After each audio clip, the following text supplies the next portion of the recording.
तारिका, आओ। अच्छा हुआ तुम आ गई। सब ठीक है ना अभिजीत?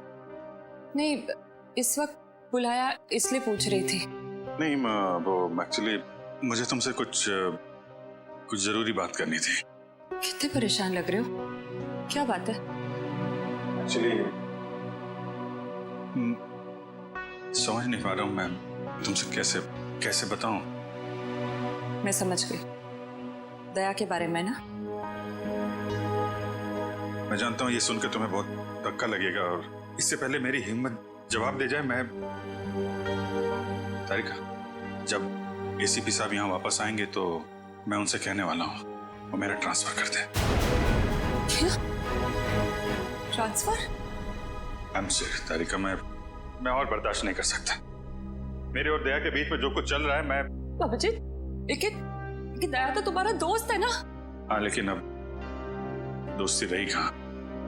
ऐसे क्या, दोस्तों के बीच में तो ऐसा होता रहता है, ऐसी छोटी मोटी गलतफहमी, ऐसे झगड़े। इसका मतलब ये थोड़ी कि एक दोस्त ऐसे मुंह मोड़ के निकल जाए। तारिका, मैं जान दे सकता हूं मैं उसके लिए, वो बात नहीं है, लेकिन ये सब मैंने सपने में भी नहीं सोचा था कि हमारी दोस्ती इस मुकाम तक पहुंच जाएगी। मैंने फैसला कर लिया है, मैं यहां से चला जाऊंगा। बात तो सुनो मेरी तुम। क्यों? अब भी कुछ बचा है कहने के लिए? मैं जानता हूं तुम मुझसे नाराज हो क्योंकि मैंने तुमसे झूठ बोला है, मगर जानते हो क्यों? क्योंकि उस दिन मैंने तुम्हारे चेहरे पे खुशी देखी थी, और उस चेहरे पे मैं दर्द नहीं देख सकता था दया, सिर्फ इसलिए मैंने तुमसे झूठ बोला था। तुम मेरे चेहरे पे दर्द नहीं देखना चाहते थे ना, लेकिन तुमने खुशी क्यों छीन ली मेरी? हाँ? तुम जानते थे कि श्रेया से मैं अपने दिल की बात नहीं कह सकता था, मुझ में इतनी हिम्मत नहीं थी, इसलिए मैंने वो सारी बातें उस चिट्ठी में लिख दी और सोचा कि मेरा सबसे अच्छा दोस्त वो चिट्ठी श्रेया तक पहुंचाएगा। मगर इतना सब कुछ हुआ, तुमने वो चिट्ठी उसे नहीं दी। क्यों? तुमने ऐसा क्यों किया मेरे साथ? वो एक्चुअली नहीं, शायद अभिजीत तुम्हारे पास इस बात का जवाब नहीं है। मेरे जवाब की बात नहीं है दया, किसी और का जवाब है जो मैं नहीं दे सकता। किसका जवाब है? मैं नहीं बता सकता दया। अभिजीत, पहेलियों में बातें मत करो, तुम दोस्त हो ना, खुल के बात करो, खुल के बात करो। यार वो बात नहीं है, दोस्ती के लिए तो मैं अपनी जान भी दे सकता हूं। हाँ, झूठ भी बोल सकते हो। क्यों? हाँ, मैंने तुमसे झूठ बोला है, लेकिन तुम्हारे लिए झूठ बोला, तुम्हें तकलीफ ना हो इसलिए झूठ बोला। तो मुझे तकलीफ नहीं हुई? हाँ? मैं खुश हूं, मगर सिर्फ और सिर्फ तुम्हारे वजह से मैं इस तरह से खुश हूं, तुम्हारे वजह से।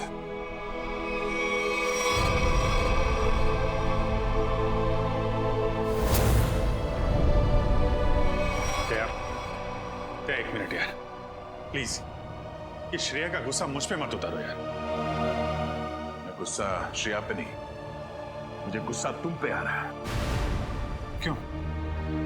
कसूर क्या है मेरा? यही कि मैं तुम्हें खुश देखना चाहता हूं। अरे यार, सिद्धार्थ वाली बात तुमसे किसने बताई? श्रेया के घर कौन लेके गया था तुम्हें? अरे तुम और श्रेया एक साथ होते तो दुनिया में सबसे ज्यादा खुश मैं होता यार, मैं। मगर श्रेया और मैं एक साथ तो नहीं है ना?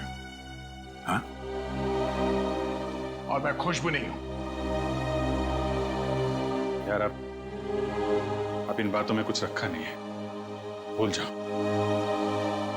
ठीक है, मैं भूलने के लिए तैयार हूं, मगर मेरी दिल की तसल्ली के लिए एक बार मुझे बता दो, तुमने वो चिट्ठी श्रेया को क्यों नहीं दी? नहीं, वो उसका जवाब मैं अभी नहीं दे सकता दया यार, मुझसे मत पूछो। क्यों ना पूछूं? इस एक सवाल का सीधा असर मेरी आने वाली जिंदगी भी पड़ता है और हमारी दोस्ती पे भी। मतलब अगर इस सवाल का जवाब मैंने नहीं दिया तो हमारी दोस्ती खत्म? मैंने ऐसा नहीं कहा। अरे रहने दो यार, अगर हमारी दोस्ती इतनी सस्ती है कि एक छोटे से आंधी के झोंके से उसकी नींव डगमगा जाए, तो मुझे भी ऐसी दोस्ती में कोई दिलचस्पी नहीं है।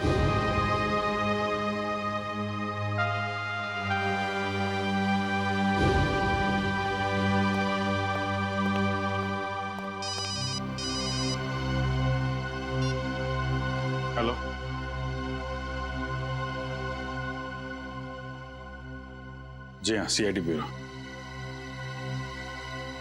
जान खतरे में? एक मिनट, कहां से बोल रहे हैं आप?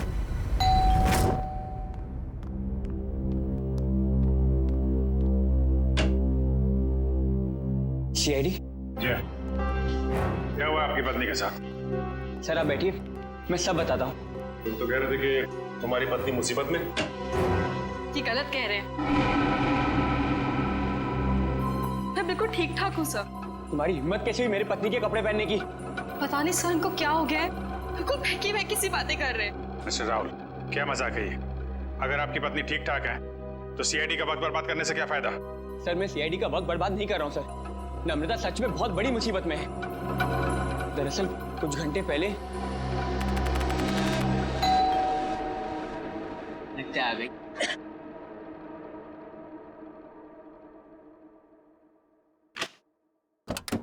हाँ साहब, आपका नया बावर्ची साहब। अरे बॉस, लगता है आप गलत पते पे आ गए। पता भी यही है, घर भी यही है। नम्रता मैम साहब ने मुझे काम पे रखा है खाना बनाने के लिए साहब। कमाल है, नम्रता ने मुझे बताया नहीं कि वो एक नया बावर्ची रख रही है। बोलो साहब, खाने में क्या क्या बनाऊं साहब? अरे वो नम्रता आ जाएगी थोड़ी देर में, वो ही बता देगी खाने में क्या बनाना है। तब तक एक काम करो, तुम मेरे लिए एक कप चाय बना दो। ठीक है साहब। रसोई कहाँ है साहब? उस तरफ। उस तरफ।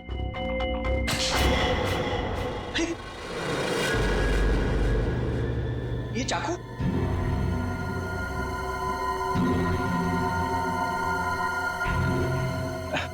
घबराइए मत साहब, इससे मैं फल काटता हूँ, भाजी काटता हूँ साहब, और मांस भी काटता हूँ साहब। ठीक ठीक, तुम जाओ चाय बना। हाँ हाँ, जाता हूँ साहब, चाय बनाता हूँ साहब। कैसे आदमी को काम पे रख दिया नम्रता ने।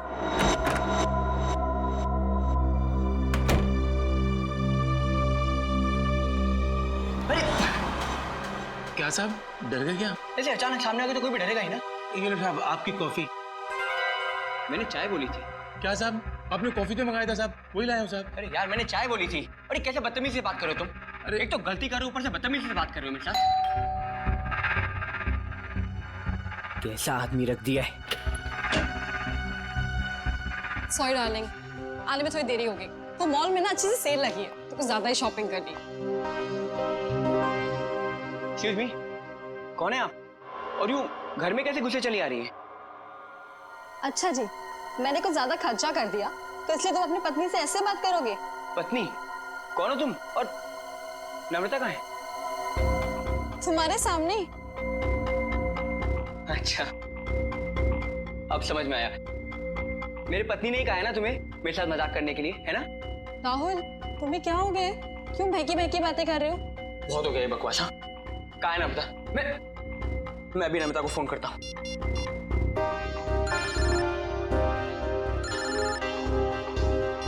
हेलो, कैसे हो? अब यकीन हो गया? बहुत हो गया ये बकवास, बहुत हो गया मजाक। कहाँ है नम्रता? बताओ मुझे, नम्रता कहाँ है? कहाँ है नम्रता? क्या किया नम्रता के साथ? राहुल, तुम ठीक तो हो? बुखार उखार तो नहीं है? छुओ मत मुझे, हाथ मत लगाना मुझे। ये तुम्हें नम्रता ने काम पे रखा था ना? हाँ साहब। कब रखा था? कल। यहाँ और बताओ, क्या यही नम्रता है? हाँ साहब, यही तो है नम्रता मैम साहब। देखो यार, वो कुछ छोटी मोटी चाय कॉफी के बहस करते थे, तुम झूठ मत बोलो। कौन है ये? नहीं साहब, मैं सच बोल रहा हूँ, यही है नम्रता मैम साहब। सुनो बलराम, तुम ना खाने में मिर्ची थोड़ी कम डालना, साहब को तीखा पसंद नहीं है। ठीक है मैम साहब। क्या हो रहा है यार? ये कुछ तो करना पड़ेगा। क्या करूं? शेडी को फोन करता हूँ। सर, तो बहुत अच्छा होगा कि फ्रेडी सर साथ में नहीं है, वरना असली और नकली पत्नी के चक्कर में वो खुद चक्कर खा जाते। ये लीजिए साहब, आप सब लोग के लिए पानी। देखिए सर, देखिए कैसे ये दोनों भैरूपी मेरे घर में घुस आए हैं। न जाने इन्होंने मेरी पत्नी नम्रता के साथ क्या किया होगा। राहुल, मैं ही तुम्हारी नम्रता हूँ। सर आप बेकार की कहानियों में अपना वक्त बर्बाद कर रहे हैं। मैं कल ही इनको एक अच्छे से डॉक्टर के पास लेके जाऊंगी। माफ कीजिएगा सर, जो परेशानी आपको हमारी वजह से हुई। कोई बात नहीं, अब हम लोग यहाँ आ गए हैं तो सारा मामला समझ के ही जाएंगे। मिस्टर राहुल, आपके पास क्या सबूत है कि ये आपकी पत्नी नम्रता नहीं है? सबूत? हाँ है ना सर, मेरी पत्नी की तस्वीरें मेरे फोन में। क्या हो मिस्टर राहुल? हाँ? ये कैसे हो सकता है? इसमें मेरे और मेरी पत्नी की लगभग 100 तस्वीरें थी, अब एक भी नहीं है। याद आया सर, जब मैं नहाने गया था ना, तो मैंने ये फोन इस टेबल पर रखा था। जरूर इसी ने वो फोटो डिलीट की है सर इसने, मैं कह रहा हूँ। क्या बात कर रहे हैं साहब? मैं इतना महंगा फोन कभी इस्तेमाल ही नहीं किया साहब। फोटो कैसे निकालेगा साहब? सर ये झूठ बोल रहा है सर, इसी ने फोटो डिलीट की है। एक मिनट, अगर मोबाइल में फोटो नहीं है तो फिर शादी की तस्वीरें तो होगी ना आपके शादी के एल्बम में? है ना सर, पूरा एल्बम है, मैं अभी लेकर आता हूँ।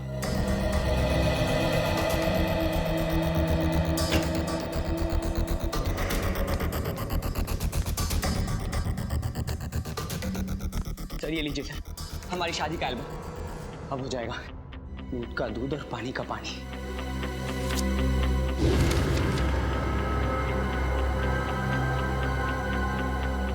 आपका कहना है कि ये आपकी बीवी नम्रता नहीं है? नहीं सर, ये मेरी पत्नी नहीं है। मेरे ख्याल से आप भी ये एल्बम देख लें तो अच्छा रहेगा।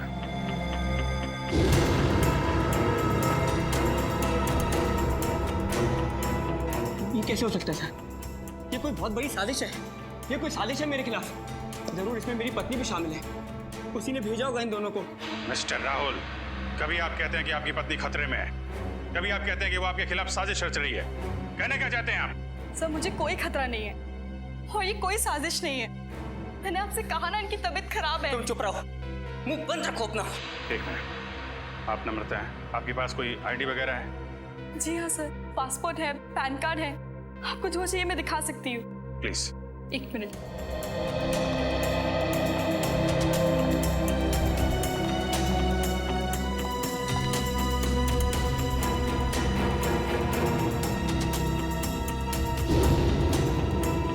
नम्रता, आईडी के हिसाब से तो यही नम्रता है। सर ये भी तो हो सकता है कि इस लड़की का नाम भी नम्रता हो और इसी बात का फायदा उठाकर ये मेरी पत्नी की जगह लेना चाहती हो। सर नाम एक हो सकता है, लेकिन जन्मदिन 19 अगस्त 1986, जन्मदिन का भी एक होना ये बहुत ही बड़ा सहयोग है। क्यों राहुल? अच्छा ये बताइए कि आपकी पत्नी का जन्मदिन भी क्या इसी दिन आता है? हाँ सर, तारीख तो वही है, पर ये सहयोग भी तो हो सकता है ना सर। ये संयोग है, वो संयोग है। मिस्टर राहुल, हम आपकी बात पे यकीन करें तो करें कैसे और क्यों? सर मैं सच कह रहा हूँ सर, ये झूठ बोल रही है। तुम नम्रता हो ना, तो ये बताओ कि हमारी शादी की सालगिरह कब है? बताओ ना, हमारी शादी की सालगिरह कब है? देखा सर, ये नहीं जानती है, ये झूठ बोल रही है। बताओ ना, हमारी शादी की सालगिरह कब है? 14 फरवरी। सर राहुल मुझसे बहुत प्यार करते हैं।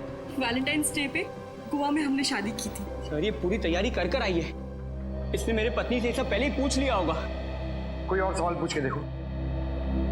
हाँ, ये बताओ कि तुमने चॉकलेट कहाँ छिपाई? चॉकलेट? ये चॉकलेट का क्या चक्कर है? सर मुझे डायबिटीज है, पर फिर भी मुझे चॉकलेट खाना पसंद है। इससे नम्रता अक्सर मेरी लाई हुई चॉकलेट छिपा देती है, जो बात इसे नहीं पता। अगर तुम नम्रता हो तो बताओ कि तुमने चॉकलेट कहाँ छिपाई है? बताओ, तुमने चॉकलेट कहाँ छिपाई?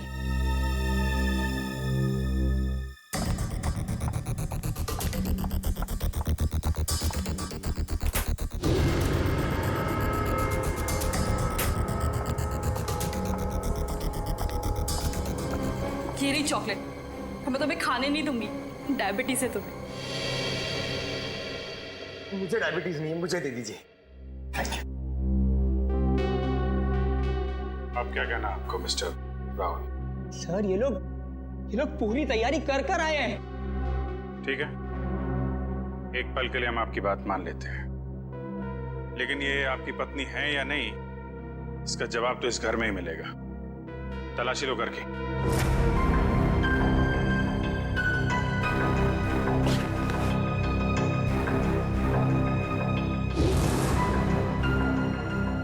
एक काम कीजिए, आप लोग अपने माता पिता को यहाँ बुलाइए, अभी पता चल जाएगा। सर मेरे माँ बाप तो दुनिया में नहीं रहे।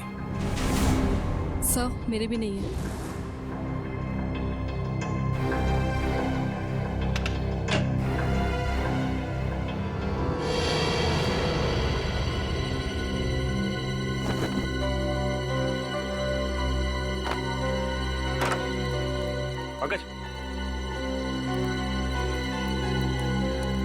ऐसी जगह पे ये डस्टबिन कैसे पड़ा? तो कोई रिश्तेदार दोस्त वो तो होंगे इस शहर में ना, उनको बुलाइए। सर दरअसल हम कुछ ही दिन पहले बैंगलोर से यहाँ शिफ्ट हुए हैं, यहाँ हम किसी को भी नहीं जानते। ओह, तो तुमने ये भी पता लगा लिया है?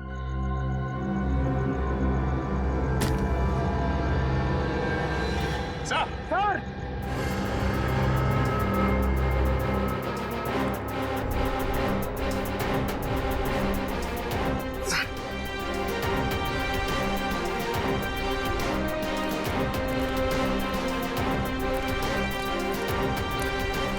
सर, लाश।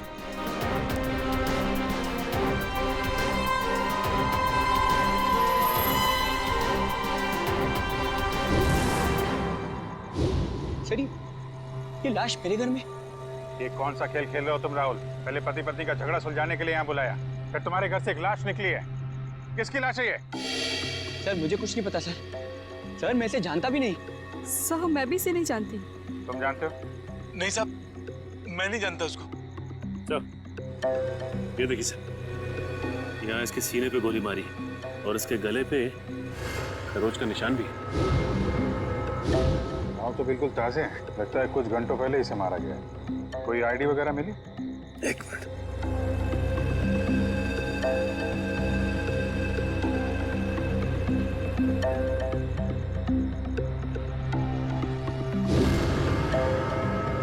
मिस्टर, इसका नाम पुलकित रॉबिन है।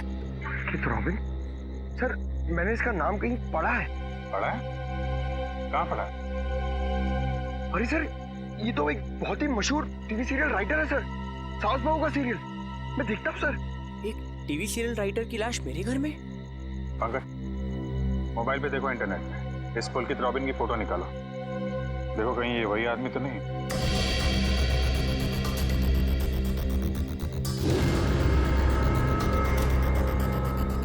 ये तो वही है सर, ये मर गया। अरे उस शो का क्या होगा?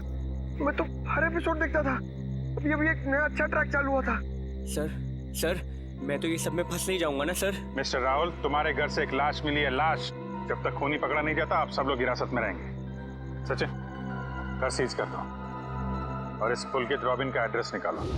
अब राधिका समीर से कहेगी दूर हो जाओ मेरी नजरों से, मैं तुम्हारी शक्ल भी नहीं देखना चाहती। समीर राधिका की नजरों से दूर हो ना हो, लेकिन हम सीआईडी वाले आपकी नजरों से दूर नहीं होने वाले। सीआईडी? और मेरे घर में? जी, वैसे आप राइटर्स लोगों का काम बहुत मुश्किल होता है ना, इतना पेचीदा ताना बाना बनना पड़ता है, कभी कहानी का, कभी किरदारों का और कई बार खून का। दरअसल मैं समझी नहीं, आप लोग यहाँ क्यों आए हैं? दरअसल हम आपसे खून के बारे में पूछताछ करने आए, मगर अगर आप चाहें तो अगले हफ्ते देविका के साथ शो में क्या होने वाला है ये हमें बता सकती हैं, क्योंकि पुलकित जी तो रहे नहीं। क्या पुलकित सर का खून हो गया? कब और कैसे? ये तो अब आप ही बता सकती हैं। मैं? मुझे कुछ नहीं पता। इतनी भोली बनने की जरूरत नहीं है आपको। हम पुलकित के घर से आ रहे हैं। पुलकित की पत्नी ने बताया कि आप पुलकित की असिस्टेंट हैं। और कल शाम वो आपसे मिलने के लिए ही घर से निकले थे, मगर वापस पहुंचे ही नहीं। ये बात सच है, मैं और पुलकित सर कॉफी शॉप में मिलने वाले थे, लेकिन वो वहाँ पहुंचे ही नहीं। कौन सी coffee shop? IG coffee shop. वही जो बैरिक्स रोड पे? हाँ जी वही। मगर पुलकित की लाश हमें मिली सृष्टि नगर में, और ये बैरिक्स रोड सृष्टि नगर से बहुत दूर है। तो इसका मतलब ये है कि तुमने पुलकित को कॉफी शॉप पर बुलाया, उसके बाद उसे बहला फुसलाकर तुम सृष्टि नगर ले गई और वहां तुमने उसका खून कर दिया। नहीं, ये बात गलत है, मैं ऐसा क्यों करूंगी? क्योंकि तुम पुलकित से जलती थी और तुम पुलकित की जगह लेना चाहती थी, इसलिए तुमने पुलकित का खून कर दिया। ये सब झूठ है। मैं 8 बजे से लेकर 11 बजे तक उनका इंतजार करती रही, पर वो वहां पर पहुंचे ही नहीं। मैं घर वापस आ गई क्योंकि उनका फोन भी नहीं लग रहा था। आपकी बात में कितनी सच्चाई और कितना झूठ ये बहुत जल्द पता लग जाएगा। आप हमारे साथ चलिए। मगर कहाँ? ये सब क्या है? आप लोग हमें यहाँ क्यों लाए हैं? कोई कुछ बता क्यों नहीं रहा है हमें? एक मिनट, शांत हो जाए मैडम, सब कुछ पता चल जाएगा। मैं पुलकित की पत्नी हूँ और आप मुझ पर भी शक कर रहे हैं। हम किसी पर शक नहीं कर रहे, हम अपनी ड्यूटी कर रहे हैं। ये आप प्लीज अपना हाथ आगे बढ़ाइए, हम लोगों को आपके खून के सैंपल्स लेने हैं। खून का सैंपल? मगर क्यों? क्योंकि पुलकित की गर्दन पर हमें कुछ खरोंच के निशान मिले और उस खरोंच में नेल पॉलिश के ट्रेसेस हैं। इसका मतलब साफ है, पुलकित के खून में किसी लड़की का हाथ है। लाइए हाथ आगे कीजिए। तो फिलहाल इस केस में लड़कियां सिर्फ आप तीनों ही। सर आप लोग खूनी को ढूंढने में इतनी मेहनत करें, प्लीज मेरे पत्नी को भी ढूंढिए ना। न जाने नम्रता किस हाल में होगी, कहाँ होगी। फिर वही बात राहुल, कब तक खेलोगे ये खेल? और मैं एक बार नहीं बार बार कह चुकी हूँ कि मैं ही तुम्हारी नम्रता हूँ। चुप हो जा तुम, कितना झूठ बोलोगी? क्या चाहिए तुम्हें? पैसे चाहिए ना? कितने पैसे चाहिए तुम्हें मेरे घर और मेरी जिंदगी से जाने के लिए? क्या? मैं और पैसे? कैसी बात कर रहे हो तुम राहुल? मिस्टर राहुल, आपके पास आपकी पत्नी का फोटो नहीं है, चेहरा तो याद है, कम से कम उनका स्केच तो बनवा सकते हैं। जी सर, जरूर। ये बाल आगे से, हाँ यहाँ से थोड़े और लंबे। सर, हमारे क्रिमिनल डेटाबेस में इस बावर्ची का कोई रिकॉर्ड नहीं है। देखा साहब, मैं बोल रहा था ना साहब, मैं एकदम निर्दोष है साहब, मुझे जाने दो ना साहब। ठीक है, तुम जा सकते हो, मगर याद रख तुम शहर से बाहर नहीं जाओगे और जब भी बुलाया जाए ब्यूरो आ जाना। ठीक है। पता नहीं किसका स्केच बनवा रहे हैं ये, मैं तो यहाँ बैठी हूँ। Sir. Okay, thank you Paresh. तो राहुल, स्केच ठीक बना? हाँ सर बिल्कुल, यही है मेरी पत्नी नम्रता। और मैं कौन हूँ? इसकी सौतन? पता नहीं सर किस लड़की का चेहरा है ये, किसका चेहरा बनवाया इन्होंने, मुझे तो समझ में नहीं आ रहा। किसकी नजर लगी है हमारी हंसती खेलती जिंदगी को? सर इसके आंसू पे मत जाइए, ये मगरमच्छ के आंसू है। ये इन्हें हथियार बना के मेरे खिलाफ इस्तेमाल करना चाहती है, मुझे फंसाना चाहती है सर। राहुल, अगर तुम्हें मेरे साथ नहीं रहना तो साफ साफ कह दो ना, मैं तुम्हें डिवोर्स दे दूंगी। पर ये सब ड्रामा करने की क्या जरूरत है? सर ये पुलकित के कॉल रिकॉर्ड्स हैं। उसने जेनिफर के साथ में शाम को 5 बजे बात की थी और ठीक 1 घंटे बाद उसे लैंडलाइन नंबर से फोन आया था सर। अच्छा, ये लैंडलाइन नंबर है किसका, कुछ पता किया? हाँ sir, Bhavesh imports and exports नाम है कंपनी का। क्या कहा आपने? Bhavesh imports and exports? हाँ, क्यों? आप इस कंपनी के बारे में जानती हैं? हाँ सर, मैं जानती हूँ। राहुल इसी कंपनी में तो काम करते हैं। आप लोग मेरी तरफ इस तरह क्यों देख रहे हैं? मैंने उसे फोन नहीं किया है सर, मैं तो उस पुलकित को जानता तक नहीं हूँ। बुधवार शाम 6 बजे तुम अपने ऑफिस में थे या नहीं? 6 बजे ठीक तरह याद तो नहीं आ रहा, पर शायद तब तक मैं ऑफिस से निकल गया था सर। देखो राहुल, शायद से तो काम नहीं चलेगा। सर अगर आप लोगों को मेरे पे विश्वास नहीं है तो आप लोग मेरे ऑफिस चल के पूछताछ कर सकते हैं। ठीक है, तो चलकर पूछताछ कर लेते हैं तुम्हारे ऑफिस में, और ये भी पता कर लेते हैं कि जो स्केच तुमने बनाया है ऐसी कोई लड़की है भी या नहीं। एक बार शर्मा जी को पहुंचा दीजिए, मैंने चेक कर लिया। उन्हें बोलिए डेंटिंग का प्रोसेस चालू था। अरे राहुल, तुम यहाँ पर इस वक्त और आज ऑफिस नहीं है? और ये लोग कौन है? सर ये लोग सीआईडी से हैं। सीआईडी? जी सर। क्या बात है, बताओ। क्या बताऊं सर, मैं एक बहुत बड़ी मुश्किल में फंस गया हूँ। कैसी मुसीबत? लाश मिली इनके घर के बैकयार्ड से। व्हाट? ये मैं क्या सुन रहा हूँ? कहीं तुम्हारा इसमें कोई हाथ तो नहीं है? नहीं सर, मेरा इसमें कोई हाथ नहीं है। मैं तो उस पुलकित रॉबिन नाम के आदमी को जानता तक नहीं जिसकी लाश मेरे घर से मिली है। मिस्टर भावेश, आप अपने जरा सारे स्टाफ को बुलाएंगे? सुमित,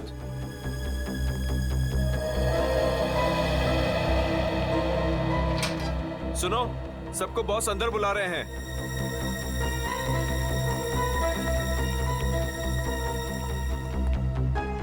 इस फोटो को देखिए, ये आदमी पुलकित है जिसकी लाश हमें राहुल के घर से मिली। कोई पहचानता है इसे? जरा ध्यान से देखिए, टीवी सीरियल लिखते थे।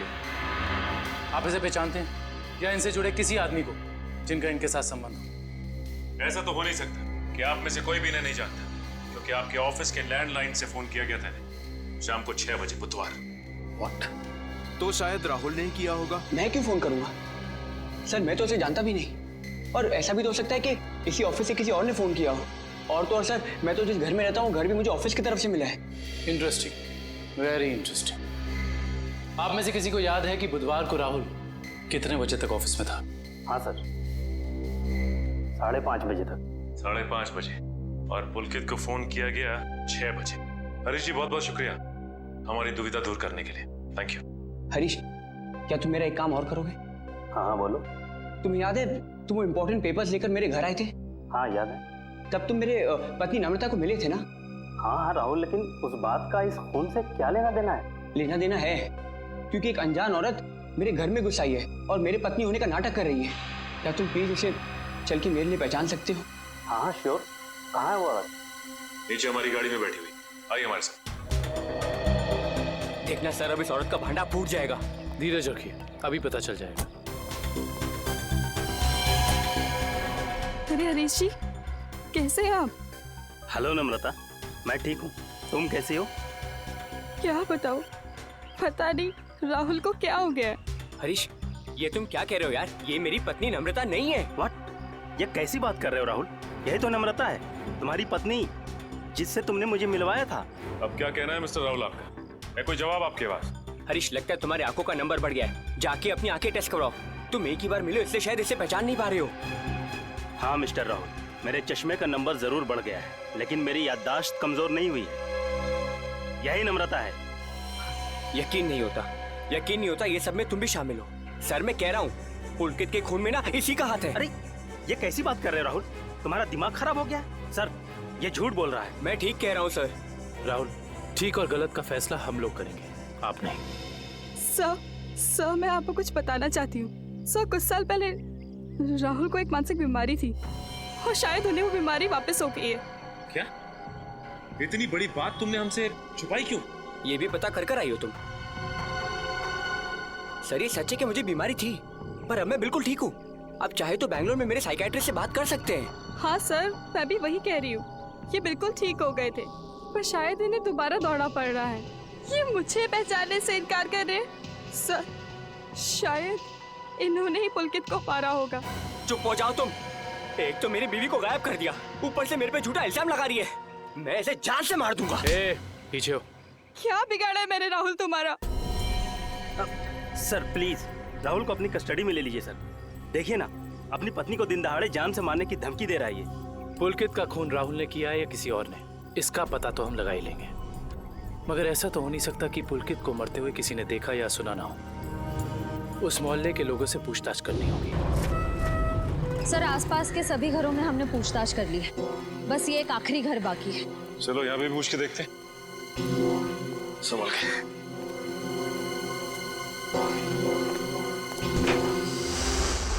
दरवाजा खुला, तो इस तरह से दरवाजा क्यों खुला छोड़ेगा? और यहाँ ये कैमरा कैसे? इधर भी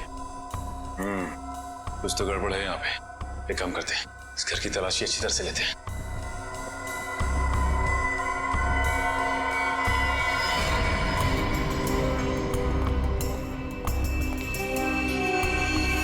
सर जल्दी आइए। ये देखिए एक और कैमरा, 2 कंप्यूटर स्क्रीन, स्पीकर्स और हेडफोन्स। दो कंप्यूटर स्क्रीन एक साथ बाहर और यहाँ कैमरास भी लगे। कहीं यहाँ वीडियो एडिटिंग तो नहीं चल रही? इसे ऑन करो।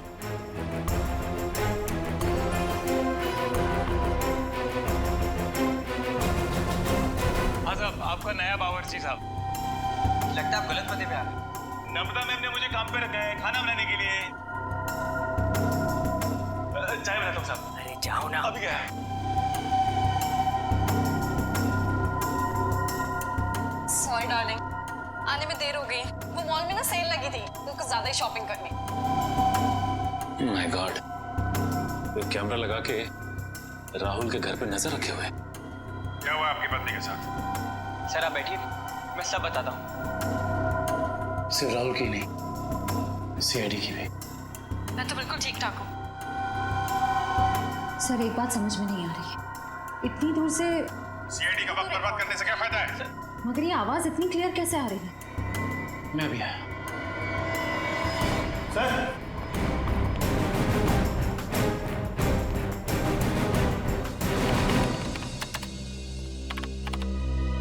एक काम करते हैं, इस जगह को अच्छी तरह से छान मारते हैं। हो सकता है यहाँ कुछ मिल जाए।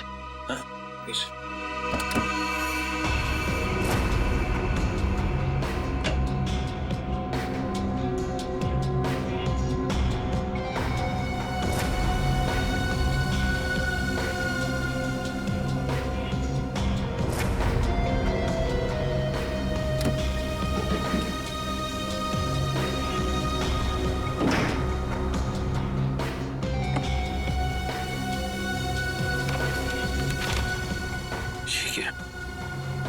सर? ये देखो, जमीन के पेपर्स। ये घर किसी गिरधारी के नाम पे है।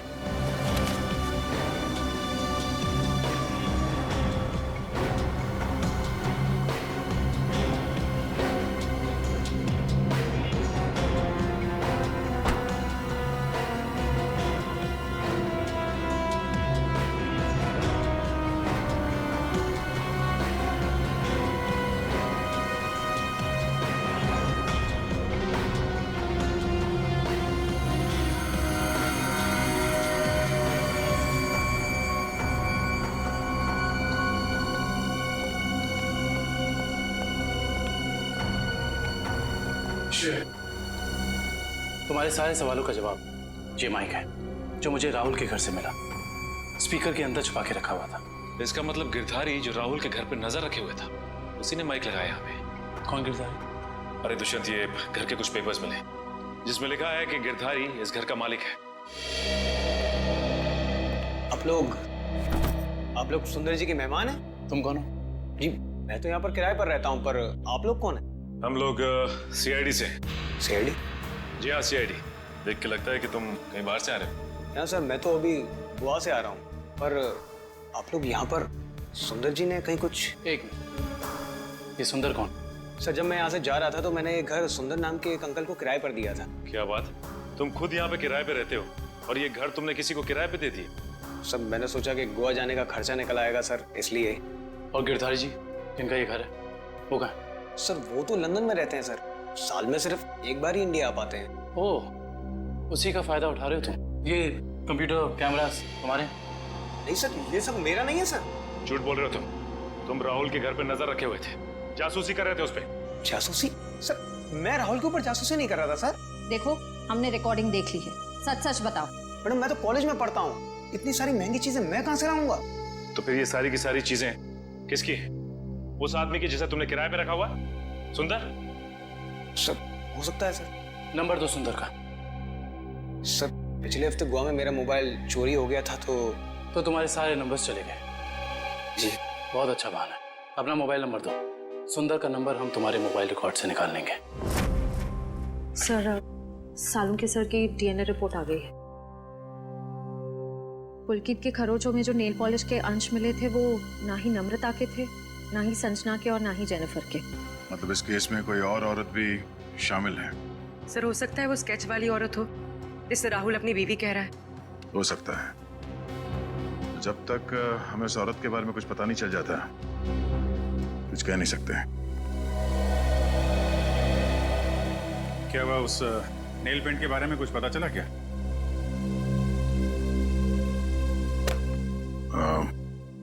पूरी मुझे कुछ काम है, मैं बाद में आता हूँ।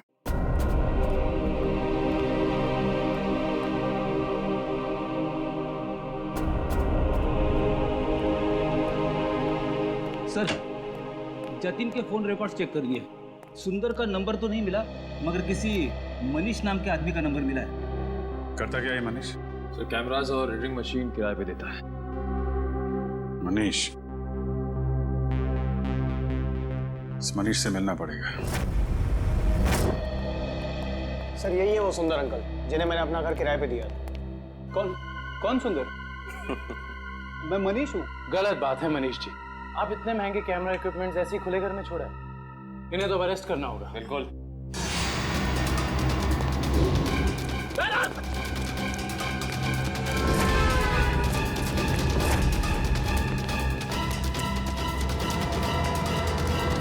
अरे रुको रुको रुको मनीष, कहाँ भाग के जा रहे हो? अभी तो तुम्हारा ऑडिशन भी बाकी है, जो शुरू होता है अब। पता नहीं था सर, मैंने तो वही किया जो मुझसे कहा गया था करने के लिए। जिसने मेरे दुकान से कैमरा और एडिटिंग मशीन किराए पे लिया था, उसी ने मुझसे कहा था ये सब करने के लिए। जिसने तुमसे कैमरा किराए पर लिया, उसी ने तुमसे घर भी किराए पर लेने को कहा?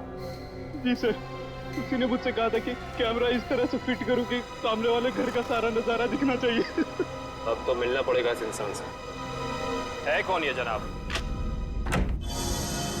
जी कहिए। जी हम लोग सीआईडी से। सीआईडी? आइए। भावेश का कुछ पता चला क्या? भावेश का पता चला मतलब? हम लोग तो भावेश से ही मिलने आए। लेकिन वो तो कल से घर नहीं आए, उनका फोन भी नहीं लग रहा है। क्या कल से घर नहीं आया। आपने पुलिस में रिपोर्ट लिखवाई? मैंने रिपोर्ट लिखवाई थी, लेकिन उन्हें भी कुछ पता नहीं चल पा रहा है। सर, लगता है उन्हें पता चल गया होगा कि हम आने वाले हैं, इसलिए। एक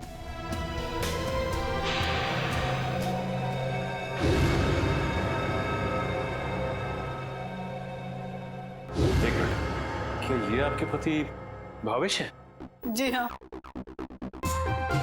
ये केस तो और पेचीदा बनता जा रहा है। सर, मेरे पति भावेश को ढूंढ निकालिए। देखिए मैम, आप चिंता मत कीजिए। अब भावेश का नंबर दीजिए हमें। जी 197985643।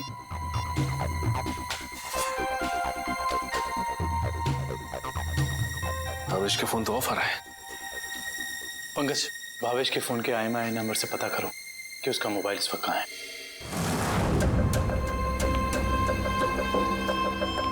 मैं आखिरी बार पूछ रही हूँ भावेश तुमसे, वो सीढ़ी तुमने कहाँ रखी है? नहीं बताऊंगा मैं मर भी जाऊँ ना तो तुम्हें भी साथ लेकर डूबूंगा, समझ गई तुम? मैं डूबू या ना डूबू, पर तुमने अपनी जिंदगी जी ली है। याद कर लो अपने भगवान को।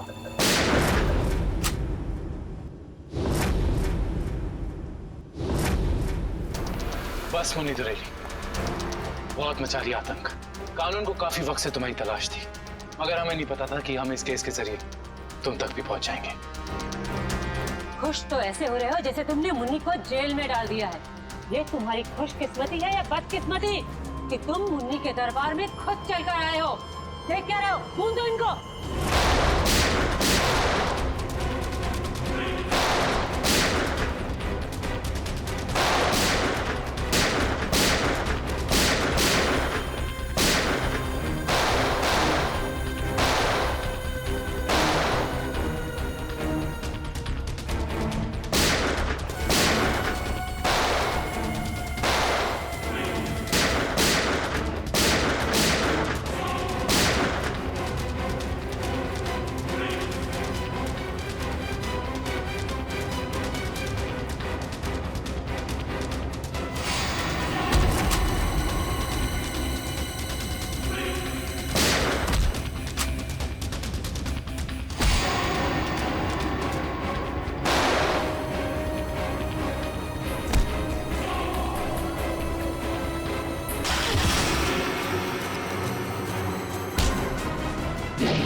मुझे भावेश ने नम्रता को अगवा करने के लिए कहा था। क्यों भावेश, क्या बिगाड़ा था नम्रता ने तुम्हारा? बहुत लंबी कहानी है। कोई बात नहीं मिस्टर भावेश, CID के पास मुजरिमों की दास्तान सुनने के लिए हमेशा वक्त रहता है। शुरू कीजिए अपनी कहानी। ये उस वक्त की बात है जब मैं शहर में नया नया आया था। टेलीविजन की दुनिया में लेखक के तौर पर नाम कमाना चाहता था। अलग अलग तरह की कहानियां लिखी, अलग अलग तरह के किरदारों को जन्म दिया। मेरी आंखों में सिर्फ एक ही सपना था कि किस तरह मेरी कहानी छोटे पर्दे पर साकार हो जाए। मगर तुम्हारा तो इंपोर्ट एक्सपोर्ट का बिजनेस था ना? क्योंकि मेरे साथ कुछ ऐसा हुआ जिसने मुझे मजबूर कर दिया अपने सपनों को कुचलने के लिए। जिसके साथ मैं किराए के घर में रहता था, जिसे मैं अपना दोस्त समझता था, उसने मुझे धोखा दिया। उसने मेरी कहानी चुराई और एक चैनल में बेच दी और रातों रात अमीर बन गया। हर तरफ उसी के चर्चे, उसी की बातें। मैं ये सदमा बर्दाश्त नहीं कर पाया और फिर मैंने अपने करियर को नई दिशा दी और भावेश इंपोर्ट एक्सपोर्ट का बिजनेस शुरू कर दिया। मगर इस सब का मेरी किडनैपिंग से क्या लेना देना है? ये बात सच है कि मैंने अपनी लाइन बदल दी थी, लेकिन ये भी सच है कि मेरे अंदर एक राइटर छुपा हुआ है। टेलीविजन में कुछ कर गुजरने का जुनून है मेरे अंदर। मैंने वापस कलम उठाई और एक अनोखे रियलिटी शो का कॉन्सेप्ट लिख डाला, जिसमें पति पत्नी में से किसी एक की जगह एक अजनबी अगर उनके घर आ जाए तो फिर उस पार्टनर की क्या प्रतिक्रिया होगी। इस तरह का रियलिटी शो लिखा था मैंने। क्या ये सब एक रियलिटी शो था? चैनल को मेरा कॉन्सेप्ट बहुत अच्छा लगा, लेकिन वो ये जानना चाहते थे कि इसे पर्दे पे कैसे उतारा जाए। तो मैंने एक पायलट एपिसोड बनाने के बारे में सोचा और एक्सपेरिमेंट के तौर पर मैंने अपनी कंपनी में आए हुए नए एम्प्लॉय राहुल को शामिल किया। वाह, कमाल है। अगर तुम एक रियलिटी शो ही बनाना चाहते थे तो एक जायज ढंग से भी बना सकते थे। फिर कानून को अपने हाथ में लेने की क्या जरूरत थी तुम्हें? मैंने कोशिश तो की थी जायज तरीके से करने की, लेकिन किसी ने मेरी मदद नहीं की। तो मैंने सोचा कि क्यों ना कुछ दिनों के लिए नम्रता को अगवा कर लिया जाए और फिर मैं अपने 2 कलाकारों बावर्ची और नकली नम्रता को उसके घर भेज दूंगा और काम होने के बाद असली अमृता को फिर उसके घर भेज देता। और इसमें वो टीवी राइटर पुलकित रॉबिन, वो कहां से आ गया? पुलकित रॉबिन ही वो शख्स है जिसने मेरे आइडियाज, मेरी कहानी चुराई और मशहूर हो गया। उसे पता चल गया था कि मैं चैनल में कुछ बड़ा रियलिटी शो का आइडिया लेकर जाने वाला हूं। बस उसी की जासूसी करने के लिए यहाँ पर आया हूँ। आज तो पता लगाना ही पड़ेगा तो भावेश कौन सा बड़ा कंसेप्ट चैनल वाले को बेचने वाला है।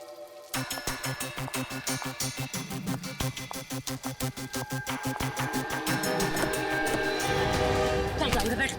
मानो तुम, मैं नहीं जाऊंगी। गाड़ी में बैठी तो होने वाला है। छोड़ो मुझे। क्या कर रहे हैं तुम लोग? छोड़ो उसको। क्या कर रहे हैं तुम लोग?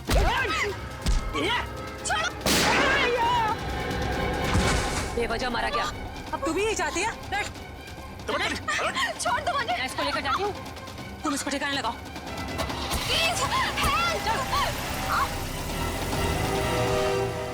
घर पहुंचकर जब मैं मेरे लगे हुए कैमरा की फुटेज देख रहा था, तब मैंने देखा कि इस मुन्नी ने पुलकित का खून कर दिया है और मेरे बने बनाए प्लान को चौपट कर दिया। मैं उसे मारना नहीं चाहती थी, वो खुद बीच में आ गया था। और जब आप लोग मेरे ऑफिस आए तब आप लोगों को देखते ही मैं समझ गया कि अब सीआईडी से बचना नामुमकिन है। मैं बहुत घबरा गया था और उसी घबराहट में मैं यहाँ मुन्नी से मिलने आ गया। मुन्नी, तुमने मुझे फंसा दिया। पता है सीआईडी मेरे ऑफिस तक चली आई। एक तो पुलकित को मारा, ऊपर से उसकी लाश मेरे घर में छुपा दी। बोला था ना सेठ, लड़का लोगों को नहीं पता था कि तुम्हारा घर राहुल की कंपनी में आता है। अरे मैंने तुम्हें सिर्फ किडनैप करने के लिए कहा था, वो भी कुछ दिनों के लिए। पर तुमने पूरा रायता फैला दिया। याद रखना मुन्नी, अगर सीआईडी ने मुझे गिरफ्तार किया ना तो मैं तुम्हारी सारी पोल खोल दूंगा। कहाँ रखा है? बोल। नहीं बताऊंगा। नहीं। इसको मैं बांध दे। मुन्नी ठीक नहीं करेगा। तो वो टेप कहाँ है जिसमें मुन्नी की रिकॉर्डिंग थी? मेरे मैनेजर हरीश के पास। सिर्फ वही एक शख्स था जिसे मेरे रियलिटी शो के आइडिया के बारे में पता था। और वो माइक, वो कब लगाया राहुल के स्पीकर में? वो स्पीकर राहुल का नहीं था, वो स्पीकर भी गिफ्ट के तौर पर मैंने राहुल के घर भिजवाया था। जब हरीश उसके घर फाइल लेकर गया तो उसी के साथ मैंने स्पीकर भिजवा दिया था। लेकिन आपने हमारे विश्वास के साथ खिलवाड़ किया है भावेश जी। मुझे माफ कर दीजिए। मैं तो बस ये सोच रहा था कि टेलीविजन में मुझे नाम कमाने का इससे अच्छा मौका नहीं मिलेगा, बस इसीलिए मैंने ये सब कुछ किया। मुन्नी को तो फांसी होएगी, तुम्हारा जुर्म भी कुछ कम नहीं है भावेश। बिल्कुल, क्योंकि मिस्टर भावेश आपने एक किडनैपिंग करवाई और उस दौरान एक आदमी का खून हुआ है। आपके भविष्य का फैसला तो अब अदालत करेगी। सर क्या हुआ है? आप लोग मुझे बता क्यों नहीं रहे? जरा रुको, अभी पता चल जाएगा।